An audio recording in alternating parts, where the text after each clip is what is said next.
하겠습니다. 마태복음 26장 26절부터 신약성경 46쪽. 그들이 먹을 때에 예수께서 떡을 가지사 축복하시고 떼어 제자들에게 주시며 이르시되 받아서 먹으라, 이것은 내 몸이니라 하시고, 또 잔을 가지사 감사 기도하시고 그들에게 주시며 이르시되 너희가 다 이것을 마시라, 이것은 죄 사함을 얻게 하려고 많은 사람을 위하여 흘리는 바 나의 피 곧 언약의 피니라. 그러나 너희에게 이르노니 내가 포도나무에서 난 것을 이제부터 내 아버지의 나라에서 새 것으로 너희와 함께 마시는 날까지 마시지 아니하리라 하시니라. 이에 그들이 찬미하고 감람산으로 나아가니라. 아멘. 5월 첫 번째 주일이면 5월달 품성인 그 철저한 품성에 대해서 이제 설교를 했어야 되는데 5월달 이제 그 절기들이 있어서 오늘 밤에 5월 품성인 그 철저함에 대해서 살펴보려고 합니다. 그런데 품성이 무엇인가? 이제 이런 부분에 대해서 제가 자세하게 이렇게 설명을 다 드리지는 않은 것 같아요. 하기는 했지만, 그래서 오늘 밤에 간략하게 그 부분을 설명을 하고 또 여러분이 알아듣고 그렇게 가시면 좋겠어요. 품성이라고 하는 것은 영어로는 캐릭터입니다. 캐릭터. 그런데 왜 담임 목사는 품성 이렇게 매월 첫째 주에 하고 원력의 그 품성 얘기를 하는가 이거죠. 품성에는 이제 한 49개의 품성이 있다, 이렇게 이제 정리를 저희들이 하고 있는데요. 품성이라고 하는 것을 설명을 하려면 먼저 구원론을 우리가 접해야 합니다. 구원론 뭐예요? 예수 그리스도를 믿으면 죄 사함을 받아서 흑암의 권세에서 건짐을 받아서 그의 사랑의 아들의 나라로 옮겨집니다. 우리의 구원은 나라에서 나라로 옮겨지는 겁니다. 국적의 옮김이에요. 소속의 옮김이죠. 과거의 흑암의 권세에서는 누가 왕노로 됐습니까? 사단 마귀가 왕노로 됐지요. 그래서 거기서 우리가 종노릇하고 살았던 겁니다. 그런데 하나님께서 우리를 불쌍히 여기셔서 독생자 예수를 이 땅에 보내시고 그 예수님이 십자가를 지시고 우리의 죄를 속량하셨죠. 그 값을 다 치르셨단 말이에요. 그 값을 치르신 그 예수님의 구속을 내가 믿음으로 받아들이면 내가 흑암의 권세에서 그의 사랑의 아들의 나라 그리스도의 나라로 이제 옮겨집니다. 흑암의 권세에 있을 때는 사단이 우리를 다스리기 때문에 사단이 주는 법이 있어요. 그 법 아래 살면 삶의 원리가 생겨요. 사단의 나라의 삶의 원리는 육체의 정욕과 안목의 정욕과 이생의 자랑이에요. 요한일서에 나오는 말씀처럼. 그리고 마음에 원하는 것과 육체가 원하는 것을 하면서 살도록 사단은 그렇게 그리고 사단은 끊임없이 우리를 상황과 환경과 감정의 충동을 따라서 살도록 우리를 늘 조종하는 것이, 그리고 다스리는 것이 사단의 하는 통치 방식이에요. 그런데 예수님을 믿고 우리가 흑암의 권세에서 건짐을 받아서 누구의 나라로 옮겨지죠? 그리스도의 나라. 고린도전서에 보면 그리스도가 그 나라를 하나님 아버지께 바칠 때까지는 그리스도 나라가 되는 거예요. 그리스도의 나라로 옮겨집니다. 그러면 왕이 바뀌었겠죠. 이제 과거에는 사단 마귀가 왕이었는데 그의 사랑의 아들의 나라니까 누가 왕이시죠? 아들 예수님이 왕이 되시겠죠. 왕은 반드시 자기 백성을 통치할 때 들고 계시는 것이 있습니다. 그게 뭐죠? 그게 법이죠. 법. 그래서 왕이신 그리스도께서 속량받아 자기 백성이 된 우리에게 법을 주십니다. 법을. 그게 뭐냐면 왕정제도로 보기 때문에 예수님이 하신 모든 명령이 우리가 지켜야 되는 법이 되는 거예요. 그래서 신약성경에 특별히 사복음서에 예수님이 우리에게 하신 명령을 찾아보면 약 49개 정도 된다, 이렇게 우리가 정리를 해요. 몇 개 정도 된다고요? 49개. 거듭나라, 회개해라, 기뻐해라, 돌이켜라, 철저히 오늘 말씀 받아 먹어라, 이런 명령이 자기 백성에 하신 명령이 약 몇 개 된다고요? 49개. 더 될 수도 있고 덜 될 수도 있지만 49개 정도 돼요. 그러면 우리가 그리스도의 나라로 옮겨졌기 때문에 누구의 명령을 따라 살아야 되죠? 그리스도의 명령을 따라서 살아야 돼요. 그래서 그리스도의 명령이 우리의 삶의 원리가 돼야 돼요. 자, 삶의 원리가 돼야 되죠. 그러면 십계명도 거기 이제 포함이 되죠. 십계명도 포함이 되는데 그리스도께서 우리에게 명령하시죠. 이제 그 명령을 우리가 몸으로 지켜 살면, 열심히 그 명령을 지켜 살면 우리 몸 안에서 나타나는 모습, 그 인격의 모습, 그걸 우리가 품성이라 그러는 거예요. 그죠? 회개하라 하는 이 말씀을 깊이 묵상하면서 예수님의 권위 아래 들어가고 그 권위 아래 거하기를 기뻐하는 그것, 권위 아래 자꾸 거하려고 하는 그것, 그게 겸손의 품성이거든요. 그러니까 누가 겸손한가? 이렇게 성경을 보면 마음을 돌이켜서 권위 아래 머물려고 하는 사람이 겸손한 사람이다. 그래서 자꾸 권위 아래 머물려고 해야 우리에게 나타나는 품성이 뭐라고요? 겸손이라고 하는 품성이 생기는 거예요. 근데 오늘 우리 5월달 품성은 뭐냐면 철저함이에요. 뭐라고요? 철저함.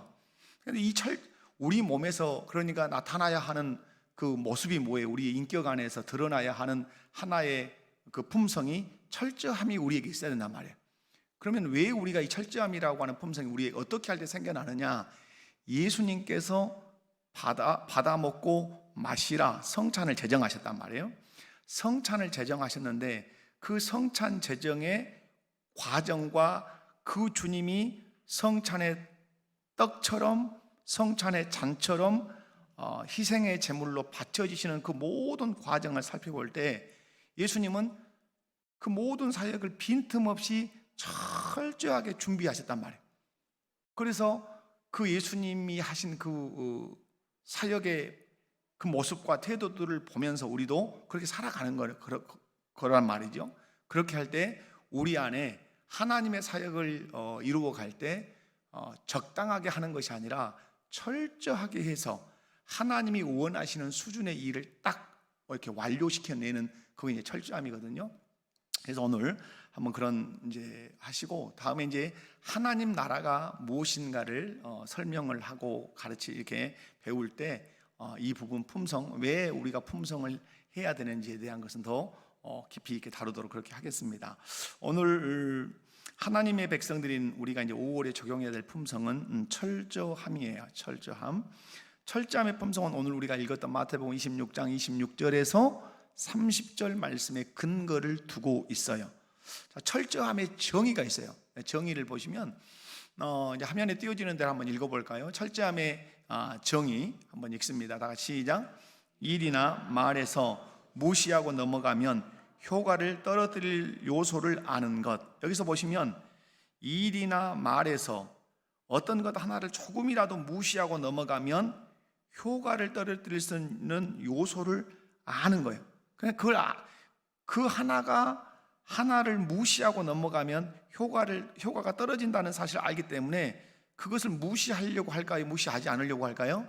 그걸 무시하지 않으려고 한단 말이에요. 무시하지 않음으로 철저하게 그 열매를 맺히려고 하는 그 의지라는 거죠. 이 철저함의 반대말이 뭐냐면 철저함의 반대말은 뭘까요? 여러분 혹시 달력 보고 오신 분 계세요? 적당주의예요. 뭐라고요? 적당주의. 하기는 하는데 무시할 건 무시하고, 그죠? 넘어갈 건 그냥 넘어가 버리는 거예요. 그러면 여러분 어떤 일을 하기는 했지만 한 것 같지만 정확하게 그 효과가 드러날까요? 그렇잖아요. 여러분이 예수님이 이제 유월절 어린 양으로 십자가에서 딱 죽으셔서 우리의 구속을 이루실 때 예수님이 적당주의로 하셨는지 철저하게 어떤 것들을 생각하시면서 가셨는지 여러분이 이제 볼 수가 있어요. 여러분 그러면 받아 먹고 마시라 이 예수님의 명령이 어떻게 철저함의 품성으로 적용이 가능한지 한번 이제 제가 보겠습니다. 첫 번째 오늘 볼 수 있는 것은 예수님이 지금 예루살렘에 올라오셔서 유월절 만찬을 준비하셔요. 유월절 만찬만 준비하시는 것이 아니라 자기 자신이 유월절 어린 양으로 십자가에 죽게 되신단 말이에요. 그러면 이 과정을 어떻게 주님이 준비하셨는가? 적당하게 준비하셨는가? 철저하게 준비하셨는가? 여러분, 예수님은 첫 번째 볼 수 있는 게 그거요. 예수님은 어떻게 준비했을까요? 철저한 준비를 하십니다. 때에 대해서, 때는 어느 때 예수님이 이 만찬을 준비하시죠? 이 성만찬 제정을 하실 때 6월절이라고 하는 절기에 딱 하십니다. 그 때에 대해서 철저하시고, 장소는 어디서 하시죠? 예루살렘이라는 곳에서 하시지만 예수님이 생각해 놓으신 장소가 있었죠. 그 장소가 뭐예요? 다락방이죠. 성내에 들어가 보면 어떤 사람이 물동이를 이고 갈 건데 그에게 말해라. 내가 다락방을 내놓으라 한다고. 그러니까 가서 제자들이 가보니까 진짜 있거든요. 그래서 다락방 내놓으라 그러니까 기꺼이 다락방을 내놓는 것을 볼 수 있어요. 그리고 예수님이 만찬을 제정하실 때 만찬의 내용물을 정확하게 하십니다. 여러분, 구약 성경에서는 6월절을 하면 무엇을 잡아야 되죠? 양이죠. 근데 예수님은 양으로 만찬을 베푸신 것이 아니라 무엇로 베푸시죠? 떡과 잔이라고 하는 걸로 명확하게 그 내용을 선정하셔서 그렇게 이제 하십니다. 이런 것들 여러분, 이제 예수님이 술렁술렁 적당하게 가시는 것이 아니라 장소에 대한 계획, 그죠? 그 다음에 성만찬을 제정하실 때 떡과 포도주, 이것의 내용물뿐만 아니라 이 내용물의 의미, 떡은 무엇이고 잔은 무엇이라고 하는 의미에 대해서 철저하게 설명을 하시죠. 그리고 때, 여러분이 이제 이 때의 문제는 잘 생각하시겠지만은 예수님은 하나님의 타임 테이블에 의해서 사역을 하십니다. 무슨 얘기냐면, 쉽게 얘기하면 하나님의 시간표에 의해서 예수님은 계속해서 움직여 가십니다. 그래서 예수님이 사역을 하시면서 자꾸 던지셨던 메시지가 뭐죠? 그것은 내 때라는 말이에요. 내 때가 있다는 거죠. 내가 십자가에서 죽어야 할 때, 그때는 누구의 때일까요? 그때는 예수님의 때이기도 하지만 하나님 아버지께서 지정해 놓으신 때예요. 그 때에 집중하시면서 가신단 말이에요. 그래서 예수님께서는 철저하게 누구의 시간표에? 하나님의 시간표대로 철저하게 움직여 가신단 말이에요. 그래서 6월절 어린 양으로서의 그 사명을 감당하시는 것을 봐요. 여러분, 우리 마태복음 26장 18절 말씀 한번 여러분 성경 있으시면 한번 찾아보겠습니다. 마태복음 26장 18절. 자, 시작. 이르시되 성 안에 아무에게 가서 이르되 선생님 말씀이 내 때가 가까이 왔으니 내 제자들과 함께 6월절을 내 집에서 지키겠다 하시더라 하라 하시니. 아멘. 누구 때가 가까웠으니? 내 때. 정확하게 하나님, 이 때는 하나님의 때예요. 그때. 그 다음에 너의 집에서 지키겠다 하시더라. 누구 집에서? 너의 집에서. 정확한 장소에 대한 준비. 그냥 아무데나 가서 찾아라 이렇게 안 하셨단 말이에요. 예수님은 이미 장소에 대해서도 철저하게 딱 준비해 놓으셨어요. 그 사람의 집, 이렇게 준비를 미리 철저하게 하고 나타나셨다 하는 사실도 보실 필요가 있어요. 그래서 여러분, 그 다음에 마태복음 26장 18절과 19절 한번 읽어볼까요? 마태복음 26장 18절과 19절, 우리가 폈던 이제 본문인데 18절과 19절 한번 다시 읽어봅니다. 시작. 성 한 아무에게 가서 이르되 선생님이 내 말 때가 가까이 왔으니 내 제자들과 함께 6월절을 내 집에서 지키겠다 하시더라 하시니.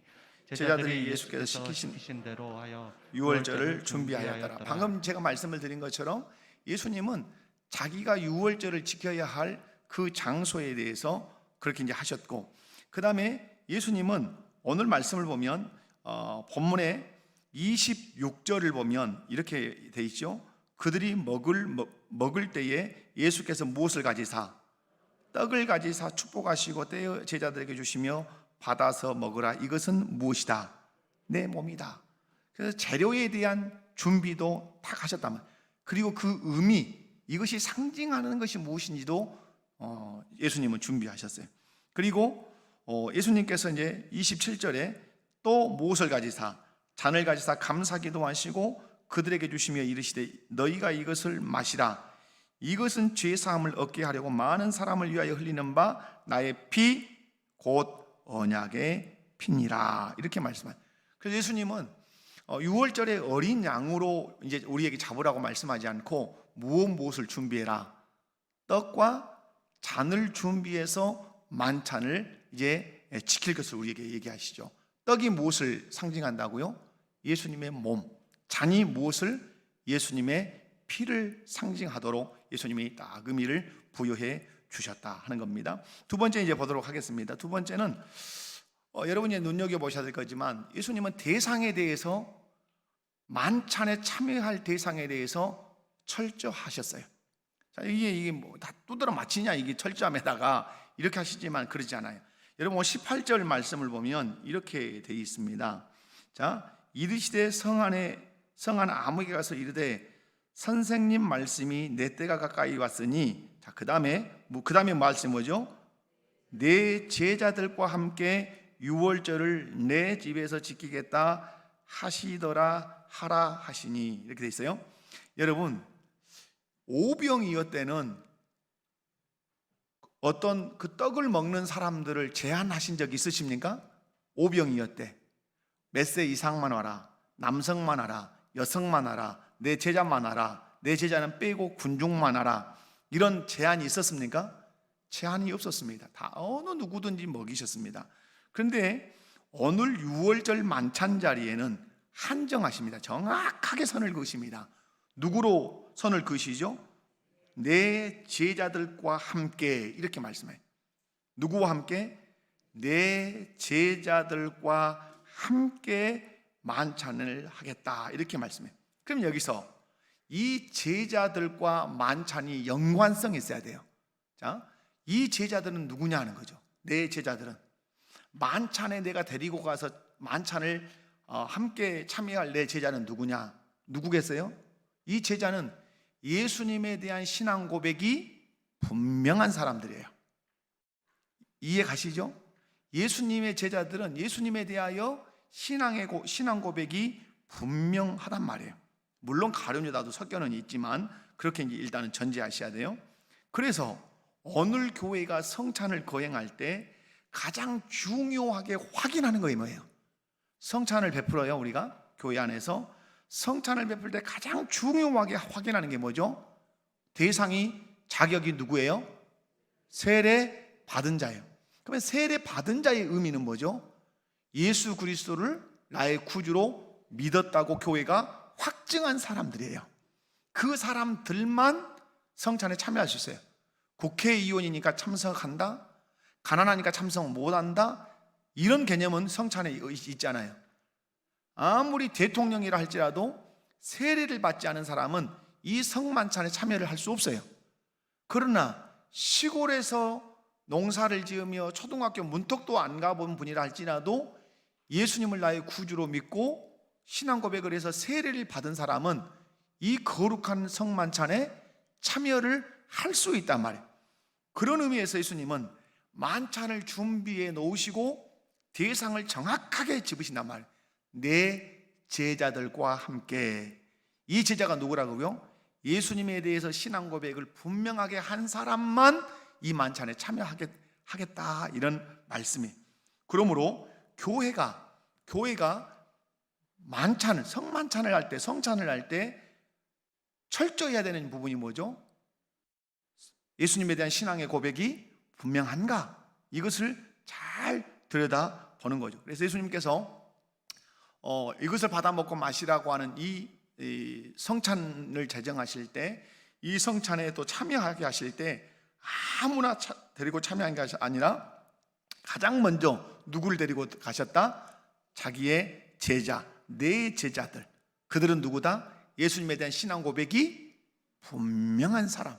그러므로 교회가 성찬을 지키는 방식이 뭐죠? 여러분 성찬을 지킨다 그래요. 우리 성찬식 할 때 이 성찬을 더럽히는 것은 뭘 더럽히는 것이죠? 성찬을 더럽히는 것은 주님의 몸을 더럽히는 것이죠. 그리고 교회를 더럽히는 것이죠. 그래서 장로님들이 이 잔과 떡을 나눌 때 독수리 눈을 뜨고 쳐다보는 게 뭐죠? 이 사람이 세례교인인가? 그러니까 장로님들이 누구를 모르면 안 돼요. 교회 안에 세례교인을 모르면 안 되는 거예요. 장로님들이. 왜? 내가 알아야 떡과 잔을 이 사람이 세례교인이 아닌데 받으면 세례 안 받으셨죠? 앉으셔야 됩니다. 그죠? 장로님들이 이 떡과 잔을 함께 나누는 보조 역할을 이렇게 하시니까 성도들 알아야 되는 거죠. 심지어는 7위 장로이기 때문에 이 사람이 과도하게 죄 짓는 것이 너무 여실히 있단 말이에요. 그때는 권면하는 것이죠. 성찬을 나눌 때도 드시지 않는 것이, 들지 않는 것이 좋지 않을까, 이런 권면도 충분히 가능한 거죠. 뭐 다 놔두고 예수님은 성찬을 제정하실 때 그 성찬식에 누구를 데리고 들어가셨다? 신앙 고백을 분명하게 하고 있는 예수님의 제자들만 데리고 들어가셨다. 그러므로 오늘의 성찬도 예수님에 대한 신앙 고백을 철저하게 분명하게 하는 사람만 성찬에 참여할 수 있다. 자, 세 번째, 유월절에서는, 오늘 본문에서는 이제 드러나지 않지만 유월절이라고 하는 것을 통해서 우리가 찾아낼 수 있는 거예요. 여러분, 유월절에 아주 철저해야 하는 의식이 있어요. 그게 뭘까요? 철저한 누룩 제거예요.